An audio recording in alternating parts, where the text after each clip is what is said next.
Rádio e TV FASP RJ, transmitindo via internet.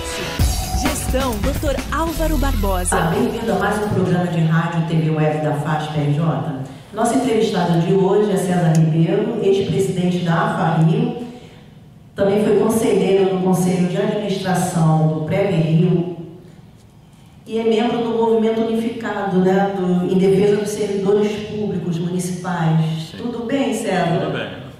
Boa tarde. Boa tarde, um prazer em tê-lo outra vez aqui no programa. Eu que agradeço mais essa oportunidade de estar aqui com vocês, né? Essa federação que sempre nos acolhe, né? Então, associação, algumas categorias, enfim, nesse momento tão difícil para os servidores públicos, né? No Rio e em todo o Brasil. Tá, ok, César, vamos falar agora sobre a atual conjuntura política aqui do nosso estado, né? Do país, né? Sim. Conjuntura política e econômica, né? Sim. Do país Esse e do nosso estado é o assunto também, né? do momento. Qual a sua avaliação desse estado, né? Sim, a nossa situação hoje do Brasil, estamos atravessando uma crise política, econômica e moral. Então, uma crise de representatividade, uma crise que já vem sendo expressada desde as jornadas de junho de 2013, que eram muito recorrentes nas ruas, diferentes manifestantes, diferentes linhas ideológicas sempre colocarem não me representam. Então, hoje temos um presidente da República que está sendo fortemente questionado a sua representatividade, a sua legitimidade enquanto presidente. Temos um terço do seu ministério com ministros acusados com envolvimento com a Operação Lava Jato, hoje esse mar de corrupções e escândalos que vem assolando o país. O Rio de Janeiro não é diferente, né? Nós temos hoje uma situação lamentável, uma crise profunda como nunca vista antes no nosso estado, um estado quebrado, segundo o estado da federação, um estado com um grande potencial econômico, e hoje estamos com uma forte crise, né? Por opções erradas, e agora quem paga a conta disso está sendo a população injustamente, né? E hoje, infelizmente, ninguém está sendo responsabilizado, ou seja, antes ou agora, e a população não pode ser responsabilizada por atos irresponsáveis do passado, bem próximo. O negócio está difícil. Agora, em diferentes oportunidades, você tem falado, né, sobre o sucateamento, né, dos serviços públicos e a precarização das condições de trabalho, né? E vida dos servidores públicos cariocas, né? Sim. E a vida deles também, agora com esse não pagamento também, né, do salário, né? Desestruturou muitas famílias também, né? Como qualquer momento histórico que vivemos, nós temos que ter a plena consciência e nos localizar no momento histórico que nós estamos vivendo hoje. O que está acontecendo hoje no Brasil acontece também no mundo, né? Ou seja, nós estamos saindo de uma fase do capitalismo internacional, chamado neoliberalismo, por muitos teóricos, que faliu, é um modelo falido. É a política do Estado mínimo, é a política de se defender a terceirização, a privatização do Estado, e vimos que desde os meados dos anos 80, quando teve o auge do neoliberalismo, passando pelos anos 90 e entrando no início da primeira década desse século, está provado para todo mundo que a privatização deu errado, não só no Brasil, né? Vimos a bancarrota que aconteceu com a Argentina, o que aconteceu com a Bolívia, outros países que, enfim, em virtude disso tomaram outras opções de modelo econômico. E aqui no Brasil, simplesmente, nós temos uma dilapidação do patrimônio público, o desmonte do Estado, perdemos grandes empresas, a precarização absurda do serviço público, reformas em cima de reformas que sofremos a partir dos anos 90, previdenciária, redução de direitos trabalhistas, a própria perda de direitos dos servidores públicos como um todo. E chegamos hoje, no ano 2016, perguntamos, para quê? 30 anos depois, para que tudo isso? Sim, e chegamos num país pior, numa situação econômica, social muito pior, no empobrecimento do país. E, infelizmente, hoje temos governos que insistem teimosamente de apostar numa política falida. Hoje você apostar em políticas neoliberais, como continuar privatizando, continuar terceirizando, isso dá errado. Porque está provado historicamente... E o Dornelles continua, né, com essa ideia de... Continua. Né? O Michel Temer, com toda a sua crise de representatividade, ou seja, que ele foi, assim, não foi um presidente eleito.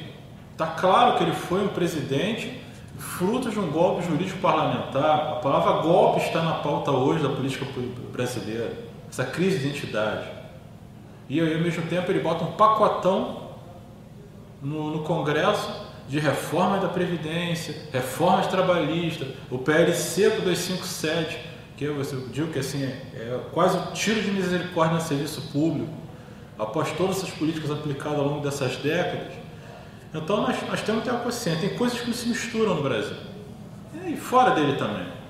Iniciativa privada e iniciativa pública têm naturezas completamente diferentes, atribuições diferentes e objetivos diferentes. Quando você tem uma empresa particular, você não tem necessariamente um compromisso. Uma sociedade, vamos construir o país, um projeto de nação, de Estado, de prefeitura. Ele tem interesse o quê? Lucro. Ele tem que ganhar dinheiro, ele é um empresário. Ele é um comerciante, um industrial que quer ganhar dinheiro. Quer ganhar. Sim. O serviço público, ele tem uma finalidade diferente. Porque está imbuído nele um pacto social de manutenção dessa sociedade, ou como administrar esse território que nós vivemos, qual o modelo de país que nós queremos viver, os serviços sociais, saúde, educação, previdência, geração de empregos, segurança pública, meio ambiente. Então não tem como você botar na mesma esfera como está acontecendo hoje, você coloca uma empresa terceirizada dentro de um serviço público. Já deu, está dando e vai continuar dando errado. Pessoas estão morrendo. Nós tivemos a perda da nossa maior plataforma de petróleo do mundo, que foi a P36, nos anos 90. Com o complexo Petrobras, nós perdemos a maior parte das empresas privatizadas e nada ajudou a Petrobras. Nós tivemos a nossa soberania ferida quando você quebra o monopólio estatal da Petrobras, porque hoje o subsolo, como foi previsto desde a década de 30, não é mais exclusivo da União. Estamos perdendo nosso petróleo. E hoje estamos tendo guerras sangrentas no mundo por petróleo. Enquanto isso, nós estamos abrindo mão do nosso petróleo, perdendo o nosso petróleo. E hoje a nossa Petrobras nessa situação, apesar de continuar sendo uma empresa rentável, forte, um dos sustentáculos da economia brasileira, está passando por uma crise, né? Pessoas que gerem sem compromisso com a nação. Em resumo, assim, eu acho que nós, não só eu, como o nosso grupo, estamos trabalhando de servidores públicos, de entidades que estão nessa discussão, acreditamos que o serviço público é a base da soberania nacional, pegando os princípios da formação da nossa nação, porque diferente de alguns países, como os Estados Unidos, por exemplo, acho que é uma diferença boa se ter esse debate hoje. A saúde, por exemplo, nos Estados Unidos é uma visão empresarial. Você tem dinheiro, é tratado, faz cirurgia, prótese, o que você precisar. Você não tem dinheiro, lamento por você. Pode ver com o Barack Obama enfrentando uma guerra no Congresso estadunidense quando se pensa em construir uma saúde pública. E hoje nós temos o SUS. Isso é um avanço. Tudo bem, com todos os seus problemas, é um avanço. Mesmo indo assim nos trancos e barrancos, né? Sim, porque assim, a ideia dos trancos e barrancos, a gente está com um problema de gestão. A gente não está precisando construir. Nós precisamos repensar o funcionamento, redirecionar, ou seja, inclusive esse ano é uma oportunidade de eleições, sempre é um ano de se repensar quem vai me representar, para se ter uma gestão virada para realmente o dono, que é o dono, é o povo. O dono do hospital público é o povo, para atender a população. Então tem que ser gerido com este objetivo. Né? Bem gerido, beneficiário de insumos, profissionais bem remunerados, concursados, ter estabilidade, perspectiva de uma carreira, investimento nessa carreira. O negócio está complicado, né? Pela má gestão mesmo, né? Sim, claro. Tanto lá de cima, né? No topo, quanto nas secretarias, né? Sim, nosso último escândalo agora, os neoliberais sempre falam, não, mas a iniciativa privada é sempre mais eficiente do que a pública. A ciclovia caiu. Ao lado dela tem a Ponte Rei Alberto, que foi inaugurada lá em 1916. Ela foi feita de iniciativa pública. Isso. Ela está lá. Está lá inteirinha. Elevado do Joá, recém-inaugurado, cheio de buracos. Então, todos os exemplos nós temos aí. Então, uma esculhambação geral, né? Infelizmente. Infelizmente é isso aí. Infelizmente. Então, tem que mudar mesmo essa visão, né? Sim, com certeza. Agora, por falar no governo Temer, ele apresentou propostas de reforma, tanto trabalhistas, né? Que saiu aí na mídia, quanto previdenciárias. Como é que você vê essas propostas? Assim, a questão previdenciária está se arrastando essa discussão sempre com a palavra reforma. E na prática é precarização dos direitos. Os trabalhadores aqui e no mundo, né, quando se coloca a questão previdenciária, sempre o gestor coloca, não, é perda de direitos. Não, o pessoal está vivendo muito, a previdência. Por exemplo, hoje a França está vivendo uma batalha campal porque o governo quer propor uma reforma trabalhista, no mesmo molde que o nosso aqui no brasileiro. Retirar de direito, taxação de inativo, que é de paridade. É assim, nós temos um pacto federativo no Brasil.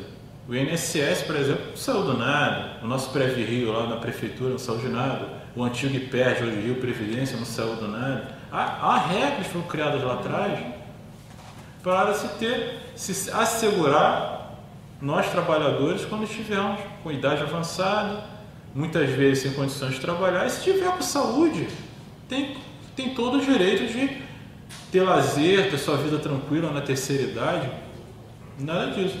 Então o que acontece? Hoje no Brasil se coloca muita discussão. Nós temos um buraco da Previdência. Você sabia que o INSS, por exemplo, ele é superavitário? Tem um superávit de aproximadamente 55 bilhões de reais.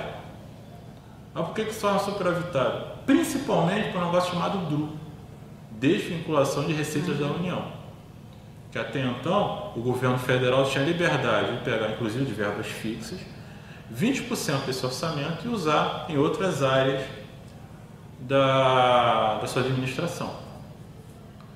Há pouco mais de uma semana, o Temer teve uma vitória no Congresso, aquele Congresso, né, de se ampliar a DRU até 2023.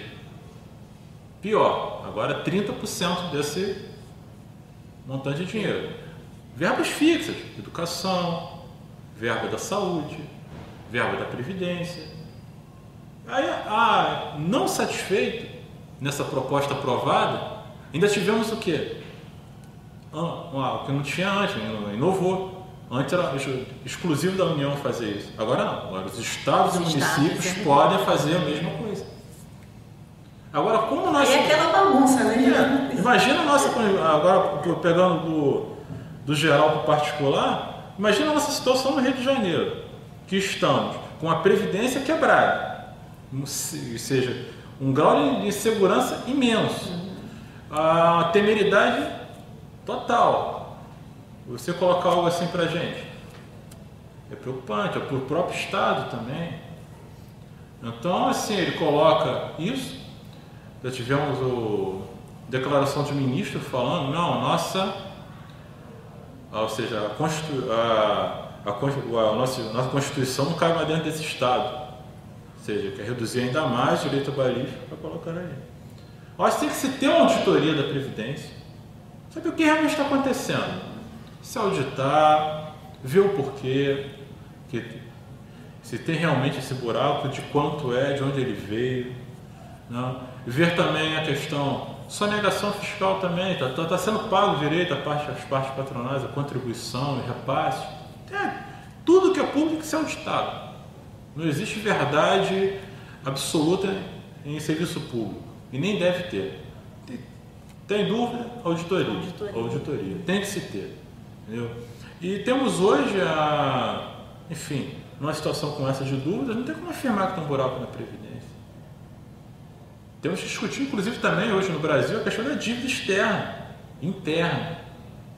Tem que se discutir isso profundamente, porque mais a metade do PIB brasileiro está indo para pagamento de dívida, arrecadação brasileira. Isso é muito dinheiro. E no momento que o Brasil precisa de dinheiro, precisa se reestruturar. Assim, eu acho que é um momento que tem que se pensar muito o que fazer. Se, inclusive, eu acho que as entidades sindicais, associativas, precisam intensificar esse debate. Eu ia te perguntar qual o papel das entidades, né? Sim, então já estou até respondendo. Você já está respondendo também. Acredito que todos têm que se mexer, né? Sim, tem que se ter essa discussão, tem que ter esse envolvimento, a própria população tem que se envolver, ou seja, o Estado é nosso, o Estado é a população. Então temos a responsabilidade como cidadãos também fiscalizar as autoridades públicas, entes públicos, procurar saber, se mobilizar, procurar suas entidades representativas, né? Como a minha, a sua, né? Isso, nossa. Isso. Agora, disso tudo que você falou em terceirização, falou em vários, né, vários entraves, né, que nós tivemos aqui no nosso estado. Mas qual deles é a má gestão, na sua opinião, seria a má gestão? O que levou o nosso estado, o país, para esse buraco que está? O estado do Rio de Janeiro, isso, né? O estado. Nós temos um estado que hoje deu 138 bilhões de isenções. Então, isso é muito dinheiro. Nós temos aqui no Rio de Janeiro situações como até de joalherias terem tido isenção fiscal. Renúncia fiscal, dinheiro que deixa de entrar no tesouro do estado. Sem falar em obras faraônicas. A mais simbólica do Maracanã, que alterou toda, botou o Maracanã praticamente abaixo, reerguiu uma arena que não é Maracanã, não sabe exatamente que aquilo ali em 2013, foi 1,5 bilhão, um estádio que já tinha sediado o Pan-Americano, precisava de alguns ajustes, assim era compreensível, não botar um estádio abaixo e levantar outro no lugar, seja estádio, arena, o que é aquilo, com materiais caros, um desperdício de dinheiro imenso. Para ter ideia, as cadeiras do Maracanã ele foi comprado na Polônia. Será que no Brasil não se faz cadeira? Né? Se importar cadeira da Polônia. As próprias obras, que não houve um debate com a população. Voltando à questão do Maracanã, nós tivemos 2 absurdos ali. O ex-governador Cabral ele queria derrubar a escola Fahrenheit, uma das melhores escolas da rede municipal do Rio, e derrubar o Museu do Índio, construído no século XIX. Para quê? Fazer estacionamento, ampliar o estacionamento em torno da Arena Maracanã. Gente, sem falar incentivos fiscais para a CSA, a Jaguar, uma empresa, uma fábrica de carros de luxo que veio para o Rio de Janeiro, gerou os períodos mais caros do mundo. E tantas medidas erradas, desperdício de dinheiro. Agora continua, o Cabral saiu e continua. O Pezão, antes de ficar doente, ele fez uma reforma de 3 milhões, uma reforma para uma piscina da residência oficial, 3 milhões de reais. Agora essa notícia hoje está nos jornais aí, entendeu? O atual governador interino comprou salmão, carnes caras, uma conta de 138 mil reais, compras do palácio. E nessa crise, né? Nessa crise, são artigos de luxo, caros. A população muitas vezes não tem acesso a esse tipo de alimentação. A população tem acesso agora a saber onde é que está a tocha. Exato. Tocha, aí tivemos... engana, né? Então, assim, o Estado fez opções erradas. Não está só acusando o Cabral, foi uma sequência de erros, porque na década de 90, tal como foi no governo federal, se dilapidou o patrimônio aqui do Rio de Janeiro. Perdemos o Banerj, perdemos a Light, perdemos a SEG. A SEG é uma das empresas mais eficientes, parece que não tinha reclamação no PROCON, na defesa do consumidor na época. Ou seja, Terminal Menezes Cortes, tantas coisas se perderam, eram renda para o Estado. Hoje, o metrô do Rio, olha a linha 4, mudou-se o trajeto original, Se quebra para um lado, quebra para o outro. E a população vai, né? O Pezão chegou a encaminhar para a LERJ um quarto empréstimo, proposta de quarto empréstimo, sendo que já tem 3, um deles no banco francês, feito em dólar. Um grau de endividamento para fazer essa linha. E enquanto está fazendo a linha 4, nem se fala na linha 3 e nem se terminou a linha 2. A estação Carioca está aqui enterrada. Pronta, acabada, não tem túnel. Então, essas coisas, nós temos que avaliar que toda ação tem uma reação. Então, o Estado do Rio de Janeiro chegou hoje ao que chegou, não foi uma fatalidade, a falta de sorte, e muito menos a culpa é da crise. A crise não tem culpa nenhuma, a crise é gerada. A crise, na verdade, é uma consequência dessa linha de Estado. Entendeu? Quanto dinheiro já se foi para fundações público-privadas, colocar nos hospitais estaduais, que não resolveu o problema? Nós temos uma rede estadual hoje falida, sérios problemas, né? Que inclusive alguns foram municipalizados erroneamente, né? E tem que se discutir isso, entendeu? Porque até se rediscutir até onde valeu a pena privatizar todo o nosso transporte, nossa geração, nossa distribuição de energia e tantas outras coisas que nós perdemos. E vamos continuar perdendo, né? E política de investimento também, porque hoje o interior do estado ele tem um potencial econômico não explorado. E pegando qualquer RJ dessa aqui, ó, a própria BR-101 cruzando nosso estado, terra vazia, improdutiva, não há uma política agrária no nosso estado.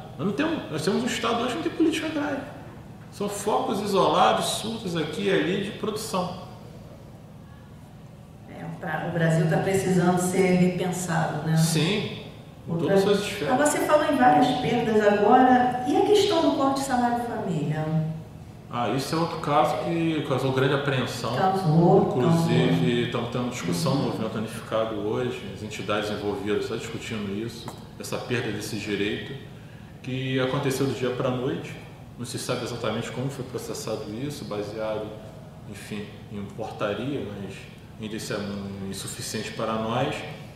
E simplesmente não vimos decreto, resolução publicada, simplesmente viu o contra-cheque sem aquilo ali.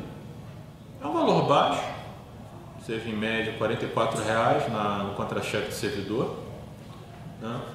A maioria dos servidores, somando tudo, ganha mais de R$ 1.200, então a grande maioria perdeu esse direito, né? E gera a nossa apreensão, o que vai vir pela frente, porque nós já estamos sofrendo congelamento do ticket, nós temos congelamento salarial, ou seja, melhor, o ticket está sem aumento desde 2002, eu gosto de registrar essas datas. Nosso salário está congelado desde 2008, ou seja, não tivemos, perdemos a hierarquização, uma perda de patrimônio salarial considerável, porque hoje, em média, o servidor público, pegando geral, está perdendo R$ 4.500 ao ano, mas com a perda da hierarquização. Ou melhor, deixa eu falar também que é hierarquização, né? A gente tem esse nosso metinho enquanto servidores municipais, a gente já falando os termos e é bom explicar para quem não é servidor municipal. A hierarquização nada mais é que nós tínhamos 2 reajustes anuais. Um IPCA, que ainda existe, não foi cortado porque está amarrado em lei. Esse IPCA vai ser publicado aí. O servidor público, na verdade, está tendo uma reposição de perdas ao longo do ano passado para cá. Até o mês. Isso é uma luta que você vem sempre. Sempre gosto de registrar. Registrando aqui nas páginas, suas entrevistas. Os problemas na prefeitura são recorrentes. Então, o que acontece? Então, nós tínhamos também, até 2008, o ex-prefeito até então, nós tínhamos decretos anuais para se colocar também o aumento do piso remuneratório, ou seja, por escolaridade, desde o nível elementar até o nível superior, era reajustado e salários iam sendo indexados e sempre estava numa situação razoável, não boa, mas razoável. Com a entrada do atual prefeito foi cortada a hierarquização, creio que ele até quis cortar o IPCA, mas está amarrado em lei e não deu, nós estaremos numa situação mais lamentável ainda, e então desde lá para cá você temos só reposição de perdas no salário, ou seja, se falar que é aumento salarial é mentira, não temos só reposição de perdas. E estamos nessa situação aí. E porque o mais pior é a situação do servidor público municipal é a falta de diálogo. A gente não tem mais diálogo esses anos. Ou seja, continua sem diálogo, porta fechada, não tem negociações, plano de cargos e salários de diferentes categorias está na gaveta. elas não são tratadas, analisadas, têm resposta e ficam numa situação complicada. Né? Eu acho que a palavra agora é assim, a partir do ano que vem tenhamos um governo que tenha diálogo. A gente não quer salvador da pátria, mas tem alguém que tenha diálogo e comprometido tanto com os servidores como com a população carioca. Então, você que é servidor, né, cidadão aqui do nosso estado, tem eleição agora, vamos ver, né? Sim. Por falar em eleição... Jornalista antigo aí. E por falar em eleição, né, neste ano teremos, né, agora para prefeitos, vereadores, né, em todo o país, né? Sim. Qual a importância desse processo? O que você acha? Eleitoral para os servidores públicos em particular? Boa questão. Porque quando a gente pensa em Câmara, seja ela tanto municipal como as demais, e nesse momento difícil de crise política que nós estamos vivendo hoje no Brasil, assim, está se falando muito de 2018, quem vem e quem não vem, mas tudo tem que se focar em 2016, porque as câmaras municipais e as prefeituras vão ter uma renovação esse ano. Então, aí as pessoas vivem na cidade, nem no estado nem no país, vivem na cidade. Então, no caso particular aqui do Rio de Janeiro, acho que os servidores, focando nos servidores, né, tem que se pensar realmente, se ter uma representatividade hoje dentro da Câmara que não temos. Né, porque hoje nós vamos à Câmara dos Vereadores, apresentamos propostas de PCCS, projetos de lei, discussões discussões que nós levamos para lá, e muitas vezes o vereador não sabe nem quem está falando. A gente não tem hoje um servidor vereador. Não tem. Entendeu? E ter um representante, ter alguém lá que sinta o que nós sentimos, compreenda a nossa realidade, é fundamental. E só ser um servidor para compreender essa miscelânea, essa complexidade hoje dos servidores públicos, que é muita coisa, são muitas questões.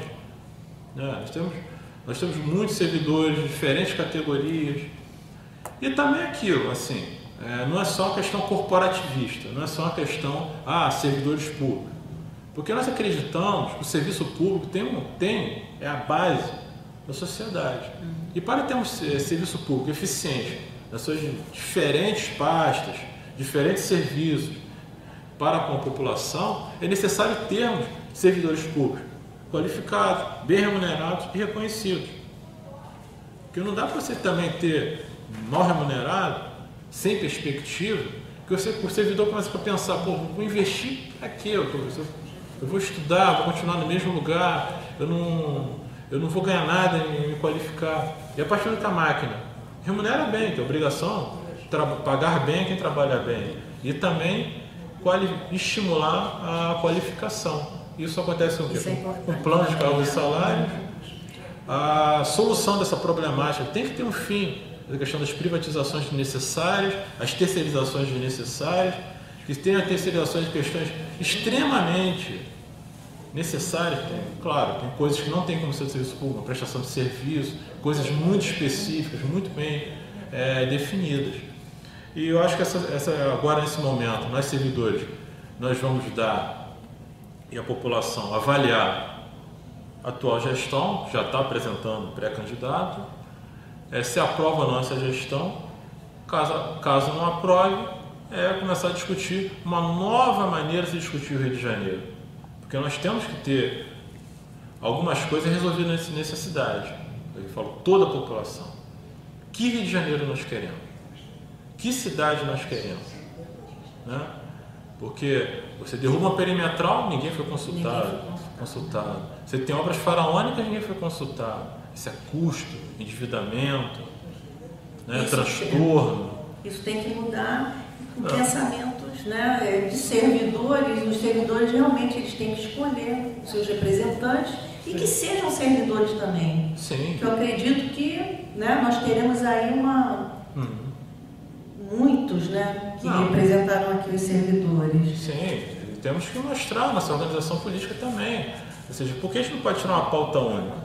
Porque eu acredito que o que afeta os servidores municipais, de suas diferentes categorias, estão afetando hoje servidores estaduais, e está afetando servidores federais, servidores militares, servidores civis.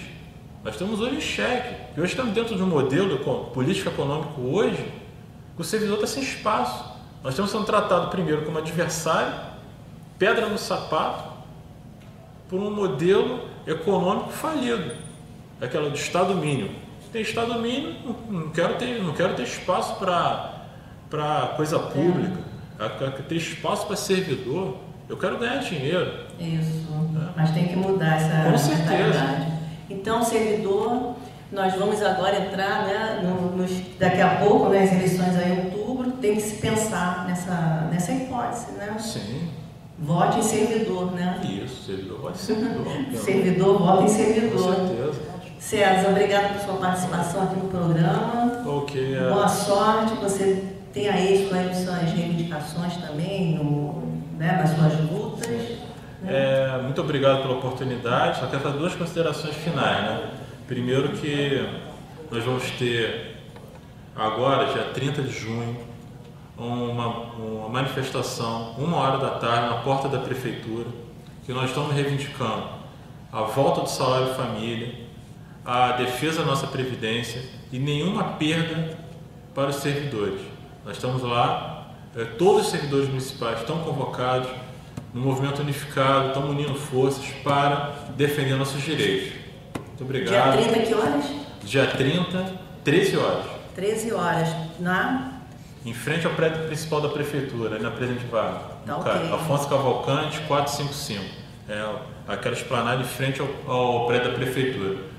Tradicionalmente, nossas manifestações são feitas lá e, mais uma vez, vamos lutar contra essa perda de direitos e defesa dos nossos direitos. Tá bom? Muito obrigado a todos pela audiência. Obrigado, Lira, mais uma vez. Eu agradeço a federação aqui, a FASP, que mais uma vez acolhe as nossas reivindicações. Tá bom? Tá bom, obrigado. Muito obrigado. Sempre.